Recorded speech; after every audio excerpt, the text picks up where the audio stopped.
Hey y'all, I'm Pam with 44 Marketplace. And if today's your first visit to my channel, thanks so much for tuning in. I'm glad you're here. Please take a minute to subscribe and click the bell so you'll be notified each time I upload a video. If you like my videos, give me a thumbs up. And keep in mind, I try to put a material list in the comments below each one of the videos. If I missed something, please let me know. Okay, let's get started. Hey y'all, it's Pam with 44 Marketplace and Creative Finishes by Pam. And boy, what a weekend I've had. Those of you who were at the Bell and Bow Tour stop in Edison, New Jersey this weekend, thank you so much. Sorry if I look a little bit tired, but we have had so much fun this weekend, there wasn't a lot of time for sleep. I drove back 8 states and several hours today so that I could be here for my live tonight. And as you know, this is where we started. We were working on our nightstand with the Woodubend.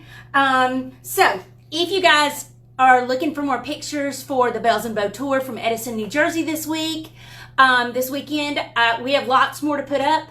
I've just been riding all day. My sweet husband was driving. But if you haven't gotten your ticket for Atlanta, now is the time to do it. We still have a few early birds left. Okay, so we're going to jump right into this right here. Well, of course, I did not put my phone on silent. Sorry about that, guys. There we go. All right, find me. There you go. All right, sorry about that. Okay, so my inspiration for this piece is a simple, hey, Heather, I miss you already. Okay, it's a very simple thing, and I told you last week, this is my inspiration for this piece. This piece is for my father-in-law, who, as you know, lost everything in the floods out in Texas. And so this is one of the pieces that I'm doing for him. It was very plain. A friend of mine gave it to me to give to him. So we added the Woodubend. I don't know if you guys are familiar with Woodubend, but it is a great new product on the market, and it just takes a little heat and a little bit of wood glue. You heat it up and it bends. A lot of people would assume that the front of these drawers is flat. Not really as flat as you think it is. Let me promise you that. Okay, so we heated it up last week. We put a little bit of glue on there, and we actually already have our base coat of sawmill gravy over this. So we've heated it up. We've applied it. It's all set. And this, I can open these drawers with the Woodubend that I attached last week. So if you haven't tried Woodubend, you really need to look at it. So now we've got this all dolled up, and you can see where I'm going with this. See how pretty that's going to be? So what I did was I chose a few different colors. I'm using Dixie Belle's new French tip that I've been asking for like 2 years. So yay. If you haven't tried the new Dixie Belle brush, the French tip, it's amazeballs. And I went ahead and started on the top, as you can tell from looking at the pictures. And I am using Dixie Belle's chocolate, Dixie Belle's French linen, and Dixie Belle's sawmill gravy. And we are going to kind of create the mixture that I'm looking for, because I love for my hardware to be almost like earrings or jewelry or something fun like that. And I want this to kind of stand out a little. Now, I am going to go back in and put some dark highlights on this so this really stands out. And I don't know if you can tell, but there's a little bit of an accent here and a little bit of an accent here, which is why I love this piece. I mean, it is totally very awesome. So I went ahead and started, and you can see I've got a little bit of darker here, a little bit of darker here, and I'm just adding a little bit of a blend there. But then we're going to go back in and we're going to put some dark wax and stuff on that, but we got to get it to where I want it to be before we start doing all that. All right, I am sitting on the floor because, you know, I've been kind of running it at both ends this week. So what we're going to do is I'm going to show you how I do it. You guys are welcome to do it any way that you would like to, but this is how I do it. I start with my darker color typically. I like a lot of water. I think I make people a little nervous because I put so much water on it, but I do like a lot of water.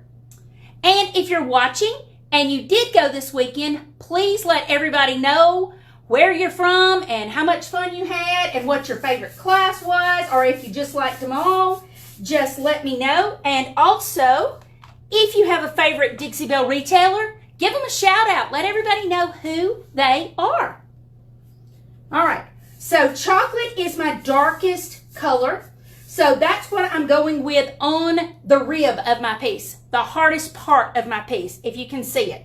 And then I'm going to go back in with the French linen. Now, this is a Dixie Belle oval. If you watch me blend, I absolutely love Dixie Belle oval brushes, especially for a little bit of blending. How do I have energy left, girl? I just about never, ever run out of energy. Thank goodness. God bless me with a lot of energy. My aunts always called me the Energizer Bunny. Oh, and while I'm thinking about it, I got to give a shout out.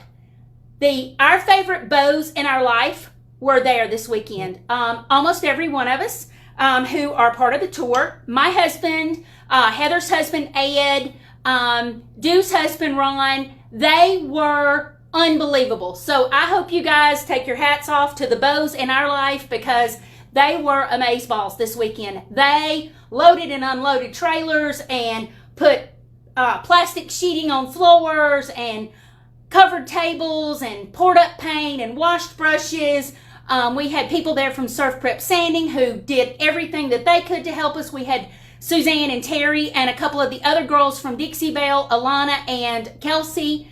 Everybody went above and beyond. So if you guys know any of these people or you want to give them a shout out here, tell them thank you very much, because I'm going to tell you the bows in mine and Heather and Dew's live could not have worked any harder than they did this weekend. And they put up with all of our shenanigans. So hats off to our bows, I got to tell you. Woo, little piece of dust.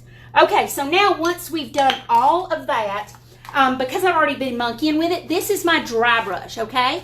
This is my dry brush. And I'm going to go in, well, I want a little bit more of the sawmill gravy because I want to soften that line a little bit. And that's what you've got to remember when you're doing it. Do whatever makes your heart happy. Don't do it just because this is the way I do it, because y'all know I don't follow any rules, and I do things kind of a weird way sometimes. And a lot of people are worried about it matching. It doesn't have to match anything. I mean, I don't know why people get so crazy with all that matching stuff. I mean, nothing has to match. Nothing at all has to match anymore. All right, once you've gotten that done, you just want to make sure and get everything nice and fluid. I like for my pieces to have a nice fluid flow to them. There we go. All right, so now you can see around the perimeter of mine is a lot darker than the rest of it. Now, that's not to say I'm not going to monkey with it some more, but I kind of have a general feel for what I'm going for. But now I want to address these little insets, because to me that is a great quality that this piece has. It has some nice little curves here. It has some nice little curves here. And the drawer overall goes like that. So I want to do a little bit of a highlight there. And I'm going to take my dark color, which is my brown. It is my chocolate, and I'm going to go in there and I'm just going to put a little bit. I don't want to go crazy with it because I'm going to go back in and I'm going to soften that up, okay? And I know I have people ask all the time, why do you leave the drawers in when you do it? If you're blending a piece, it is 10 times easier to leave the drawers in and touch up those edges after the fact than it is to take that out. Okay, now I'm going to soften that line a little, and I'm going to soften the line above it, okay? All right, back and forth over it. Now, I want this sawmill gravy to catch this right here because I'm not trying to make the entire piece that, and I'm going to catch the top up here.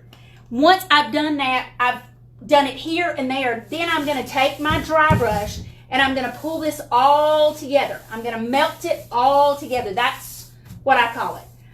All I'm trying to do is add a little bit of this. Now, if you'll notice that you get a little bit on the side here and a little bit on the side over there, don't stress about it, because once we get this the way we want it, the front of our drawers, if we need a little bit of touch up on these edges, you can pop these drawers out, do that little bit of touch up, blend it, and then put it back in, and you're all good. But I like to get an idea of what my overall piece, like, you know, looking at it from 30,000 feet, I want to get my overall edges to look the way that I want them to, and then I'm going to come in on this, because this and this is going to be darker like the hardware, because like I say, this is my inspiration. And, you know, you get inspiration from anywhere. I mean, literally anywhere. And that's, when I saw the hardware, I knew exactly what I wanted to do with this piece. And, you know, that's a great thing. When you know what you want to do with it, that is great. And I really want this piece to be very special because My father-in-law is a very special guy, and he has been through a lot recently with the loss of my mother-in-law and the loss of their home and everything like that. So I want to make sure that this is amazeballs. And as soon as I saw the piece and saw that hardware, I knew that they were married and that they needed to be together. And they're going to be beautiful in the home that we're hoping my father-in-law gets. They're going to put it up on stilts because they lost everything twice in 2 years. And we're hoping that maybe that doesn't happen again if they put it up on stilts. So now I'm doing the bottom of this drawer and the top of the drawer below it. So if you want to work on a couple of them at a time, especially when they're so close together, it makes it a lot easier. But you just want everything to kind of melt. You know, to me, that's kind of what I'm looking for. So I like to layer my 3 colors so that I can feel it go down into there, but I don't want to obliterate that color completely. I just want it to kind of melt together. And usually I just use the lid, the amount of paint. I'm actually from Georgia. I'm not from Texas. I'm from Alabama, but I live in Georgia currently. I know my accent is thick. It's fabulous. I've hated it my entire life, but I have learned to embrace it because it is me. A friend of mine put up a funny meme today, Corey. You can appreciate it because she put it up. She said she loves her boss. You know who her boss is. She works for herself. And I said, you know what? My boss is a butthole sometimes. She's really difficult. She likes to work all the time. She doesn't want to take any time off. So, yeah, I like my boss too a lot of days. Some days I want to tell her, hey girl, you're 51 years old, you need to step it back a little, but she doesn't listen well. She just keeps doing, because that's what she likes to do. All right. Oh yeah. Now can you see how that is pulling in from the bottom and pulling in from the top, which shows off the architecture of the piece? That's what we really want to do. We really want to make it pull together, because then once we darken the details on this and we stick this in the middle, then we're going to get the look that we're going for. So sometimes you have to be patient and just know, sometimes it doesn't happen on the first pass. Who cares? Do it again. It's paint. Don't lose your mind over it. Just do it again. I mean, if I can do it, anybody can, because this is just a simple, quick little update on this piece, and it's going to make it look very special for my father-in-law, and that is my goal. I want it to be beautiful, amazeballs for him. All right, so now we got to go back in with our dry brush and kind of melt everything together. All right. So now you can see we've done this one, we've done this one, and we've done that one. If you look at it, like this one to me is not quite as dark as I want it to be. So go back in with just a tiny bit. I mean, can you see how tiny that is? A little tiny bit right there on the top of your line. Now once you drag that across there, take your dry brush. You'll need something to offload it. And there you go. There we go. See? Now we soften that up. Keep in mind now, once your paint dries, it's going to be just a tiny bit darker. So don't blend it so much that you get rid of all of your color, because once you do that, and then sometimes you may want to add more after it dries. Okay, so now we've got one more little inset to do, and then we've got to address the bottom below there. So I'm going to tilt you guys down a little, and you'll just hear my annoying accent while we do the last one, okay? All right, so again, like I say, I like this brush because this is the new Dixie Belle French tip. Your local retailer probably has it in stock. If not, I ship all over. And we're going to put it down here. And you have to follow the line of the drawer because you can feel the way it moves. And I know you guys have heard me say it before, and you probably think I'm a little crazy, but you got to just let it move with the way the line goes. And then I'm going to go back in with my French linen and soften that line up. I'm not going to obliterate it. Then a little bit of my sawmill gravy to soften this up.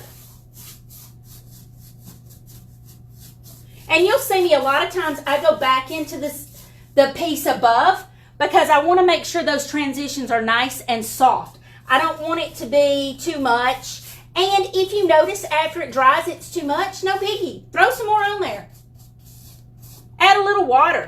Water does wonders with Dixie Belle. It's water-based. It's fabulous. It's the bomb diggity. Huh. All right. So go back in. Brush over it. Smooth it all out. Like I say, you want it to melt together. And I don't know if you guys have noticed, but look how beautiful this Woodubend takes it. I mean, it's crazy awesome. So if you haven't tried Woodubend, I know there's a lot of us that do, that are not only brand ambassadors, but we're stockists as well. So if you haven't tried Woodubend, check out your local retailer. If your local retailer doesn't have it, I am happy to help you with it. All right, so there you go. Now we have our top and our bottom drawer, but now what we need to do is we're going to address this below here. I don't know if you can see that well enough. I'm going to tilt you guys down just a tiny bit more. Okay, there you go.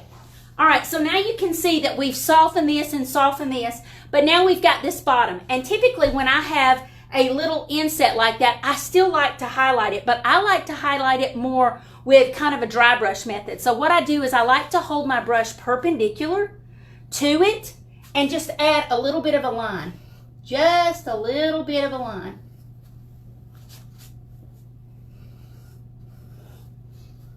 A little bit more. And we're going to soften that up just in a minute. We'll do a Bob Ross. Happy little trees, right? Are you watching, CC? We're going to do happy little trees for you. Somebody told me that his show is on Netflix. If you guys have seen Bob Ross on Netflix, let me know. A friend of mine knows that I love it, and so they tagged me in it, and they said that it was on Netflix. Okay, so you can see I added a little bit of a highlight there, but it's really a little bit more than what I wanted. So I'm going to take my French linen, and I'm going to go back over it. It looks like I'm making it disappear, but all I'm trying to do is just soften it just a tiny bit. I don't want it dark, but I also don't want it light either, if that makes any sense. All right, so there we go. Now we have it light, dark, and we've accented the architecture of the piece. We've accented its highlights and lowlights, and that is what I like to do. Now, I will let this dry probably overnight, and then I'll finish it up. Happy little blending. There you go, Carla. That's what we're doing, happy little blending. So what I'll do is I'll probably let this sit overnight, because I know me, I'll touch it until I hate the way it looks. And I'll think, dang it, I should have stopped 15 minutes ago. I don't know if you guys are like that, but I am so like that. So I'm going to let it dry overnight. And then I'm going to take some dark wax and go in here. And I told you guys I've been going live every day. And I'm going live every day in November. So we'll go live on this tomorrow, probably tomorrow evening. And because I'm not allowed to use my bot anymore, you guys will just have to request notifications from 44 Marketplace, because I can't send you a notification with my chat bot and let you know when I go live. But we're going to put some Dixie Belle Brown wax in these details and highlight these, so that when we put our pretty jewelry on, we really make it stand out and pop. So I'm going to let this dry. I'm going to go ahead and finish up the sides, because you guys don't need to hear me talk for another 30 minutes. But you can see kind of where we're going with this piece. And we will finish it up tomorrow live. All right. Thanks for watching tonight, guys. And like I say, if you haven't joined the Bells and Bow Tour group, please take a minute and do that. Follow me at 44 Marketplace. And come to see us in Atlanta, because John DeRock with Apollo Sprayers is going to help me teach a spray class there. And we have a surprise guest that's going to be there. So see you next week on the Dixie Belle page, and tomorrow on the 44 Marketplace page. Thanks for watching. See you later.